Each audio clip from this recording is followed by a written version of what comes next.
Hero Raj Tarun లావణ్యల వ్యవహారం hot topic గా మారింది. రాజ్ తరుణ్ పై లావణ్య చేసిన తీవ్రమైన ఆరోపణలు ఇప్పటికే సంచలనంగా మారాయి. ఈ వ్యవహారం పోలీస్ కేసుల వరకు వెళ్లింది. ఒకరిపై మరొకరు కేసులు పెట్టుకున్నారు. ఇద్దరి మధ్య వివాదం కంటిన్యూ అవుతోంది.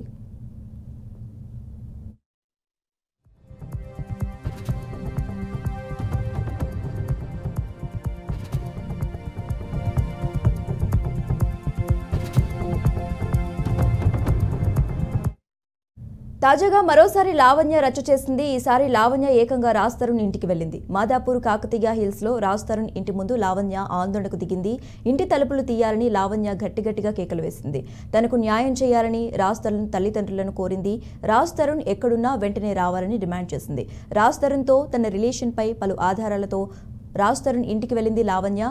ప్రసాద్ ల్యాబ్ నుంచి రాజ్ తరుణ్ తప్పించుకుని మాల్వీ మల్హోత్రాతో వెళ్లిపోయాడని లావణ్య తెలిపింది. కేక్ అవన్నీ కూడా తీసుకొచ్చాడు. లాస్ట్ ఇయర్ బర్త్డే మా పెళ్లి రోజు ఒకటే రోజు మే 11th. అదే కావాలని తను ఇష్టంగానే చేసుకున్న డే అది. మరి ఈ సంవత్సరం తీసుకొని మనిషిని దగ్గర పెట్టుకుంది.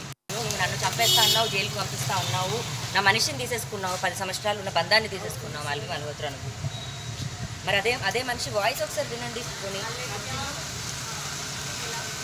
అవి కుక్క పిల్లలే కావచ్చు. దీనిపై స్పందించిన రాజ్ తరుణ్ ఆరోపణలు చేసే వాళ్ళు బయట అలాగే మాట్లాడతారని అన్నారు. తాను లీగల్ గానే ప్రొసీడ్ అవుతానని మరోమారు స్పష్టం చేశారు. ఆల్రెడీ ప్రొసీడ్ అవుతున్నానని కూడా తెలిపారు. వాళ్ళు మాట్లాడిన మాటలు అందరూ విన్నారు, కానీ వారు ప్రూఫ్స్ చూపించట్లేదని అన్నారు. తాను ఆల్రెడీ మీడియాతో ఫస్ట్ ఎవరు అడగకుండానే వచ్చి మాట్లాడానని చెప్పారు. అప్పుడు మాట్లాడిందే నిజమని చెప్పుకొచ్చారు. తన దగ్గర కూడా ప్రూఫ్స్ ఉన్నాయని చెప్పారు. తనకు పోలీసులు నోటీసులు ఇచ్చారని అన్నారు. తాను దానికి సమాధానం ఇచ్చినట్లు వెల్లడించారు. తన తరపున లాయర్ హాజరయ్యారని చెప్పారు. లావణ్య పెట్టిన ఎఫ్ఐఆర్లో గర్భస్రావంపై కేసు లేదన్నారు. ఇవి ఆరోపణలు మాత్రమేనని స్పష్టం చేశారు.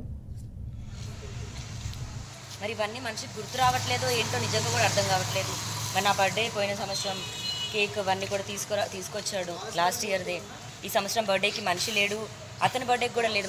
అతని బర్త్డే మా పెళ్లి రోజు ఒకటే రోజు మే 11th. అదే కావాలని తను ఇష్టంగానే చేసుకున్న డే అది. మరి ఈ సంవత్సరం తీసుకొని మనిషిని దగ్గర పెట్టుకుంది. నన్ను చంపేస్తా అన్నావు, జైలుకి పంపిస్తా ఉన్నావు, నా మనిషిని తీసేసుకున్నావు.